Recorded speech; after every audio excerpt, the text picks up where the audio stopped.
Assalamualaikum warahmatullahi wabarakatuh. Selamat pagi semuanya.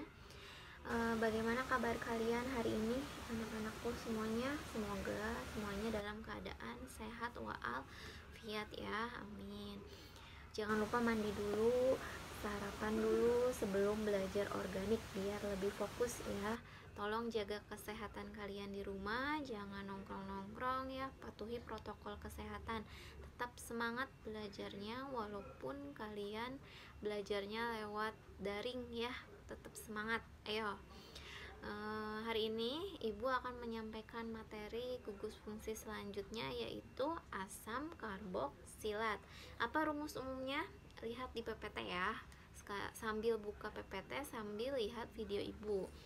Asam karboksilat memiliki rumus umum yaitu RCOOH ya. Ini RCOOH yang selalu Ibu sampaikan di video. Rumus umum itu kamu harus hafal. Cara menghafalkannya, ingat dengan pasangannya masing-masing. Alkohol dengan ether, alkohol ROH, ether ROR.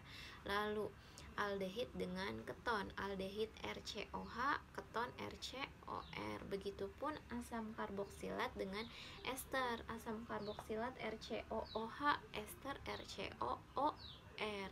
R-nya itu udah Ibu sebutkan berkali-kali. R itu adalah alkil, alkana yang kehilangan satu gugus H ya. Silahkan buka slide-nya mengenai asam karboksilat. Nah, di sini asam karboksilat adalah turunan hidrokarbon yang mempunyai gugus fungsi karboksilat, yaitu merupakan gabungan antara gugus karbonil dan hidroksil. Jadi yang C rangkap 2O ini ingat, ini adalah karbonil ya. Sedangkan OH adalah hidroksil ya. Itu jangan lupa. C rangkap 2O adalah karbonil, sedangkan OH adalah hidroksil. Jadi gabungan terdiri dari gugus karbonil dan hidroksil gitu ya. Kemudian tata namanya. Sekarang tata nama asam karboksilat berdasarkan IUPAC ya. Jadi asam karboksilat, tata nama IUPAC ya. IUPAC ya. Katanya itu asam alka ya. Aturannya gimana? 1. C nomor 1 yakni pada karbonilnya ya, sama seperti aldehid kemarin. Aldehid juga kan RCOH ya.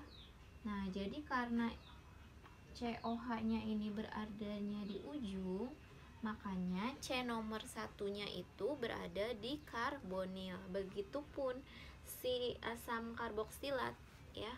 Asam karboksilat itu kan RCOOH, dia juga adanya di ujung ya. Makanya C nomor 1-nya itu pada karbonilnya ya. Kemudian tentukan rantai induk dan alkil ya. Sama kayak sebelumnya, rantai induk dulu baru alkil ya. Formatnya itu, format penulisannya asam nomor alkil, nama alkil, rantai induk ya. Rantai induk kalau C-nya 1 asam metanoat, C-nya 2 asam etanoat. Jadi belakangnya OAT ya, belakangnya OAT. Terus ditambahkan kata asam ya. Jadi kalau C-nya 1 asam metanoat, C2 asam etanoat ya, C3 asam propanoat. Begitupun seterusnya. Di samping tabel nama IUPAC itu ada nama trivial. Jadi nama trivial untuk C1 asam format ya, kalau C-nya 1 ya. Kalau C-nya 2 itu asam asetat ya. Kemudian kalau C-nya 3 asam propionat. Sumbernya bisa dilihat ya di tabel. Kalau C-nya 1 asam format itu biasanya di semut. Kalau C-nya 2 asam asetat itu biasanya di cuka ya gitu. Jadi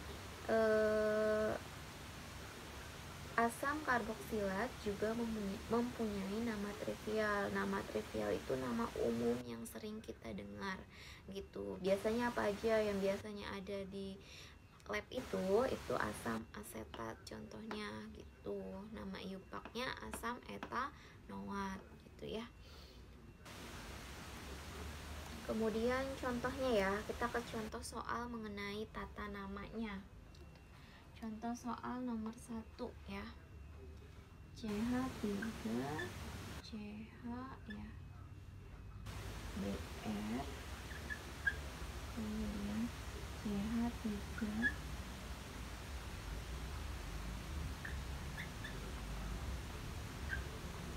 COOH ya. Ingat, C nomor 1 adalah dari karbonilnya ya. Berarti ini nomor 1, 2, 3, 4. Kemudian tentukan alkilnya. Biar gampang, setiap alkil seperti biasa ditandai ya. Jadi namanya 3 alfabet. Ada metil sama bromo. Berarti bromo dulu ya.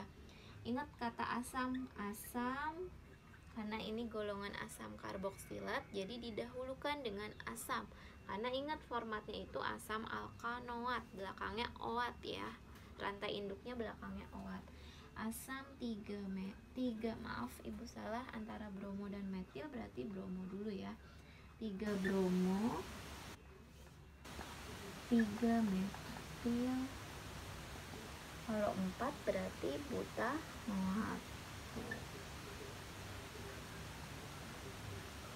Nah, seperti ini. Paham nggak? Jadi ingat, C nomor 1 adalah pada karbonilnya, karena posisi karbonilnya itu selalu berada di ujung. Jadi C nomor 1-nya otomatis di karbonilnya ya. R, nih ini R ya, R C O O H ya, itu rumus umumnya tadi, R C O O H. Ini golongan asam karboksilat gitu. Alkilnya ingat harus alfabet, kemudian didahulukan dengan kata asam ya. Lanjut, kita contoh soal yang kedua. Yang kedua ya, CH3 CH BR COOH. Nah, ini gampang ya. 1, 2, 3. Di nomor 2 ada bromo ya. Berarti 2 bromo. Asamnya jangan lupa, suka terlupa ya. Ingat ini golongan asam karboksilat. Dahulukan kata asam. Asam 2 bromo propanoat ya. Itu asam 2 bromo propanoat, belakangnya oat. Kemudian cara membuat struktur ya. Sekarang cara membuat struktur, misalnya kita mempunyai tata nama, kemudian kalian suruh buat strukturnya. Misalnya asam ya, 3 metil ya, asam 3 metil, misalnya butanoat ya. Nah, artinya berarti ini alkilnya, metil alkil, butanoat rantai induk ya. Ini alkil, yang ini rantai induk ya. Alkil ya. Berarti kalau butanoat C-nya ada 4.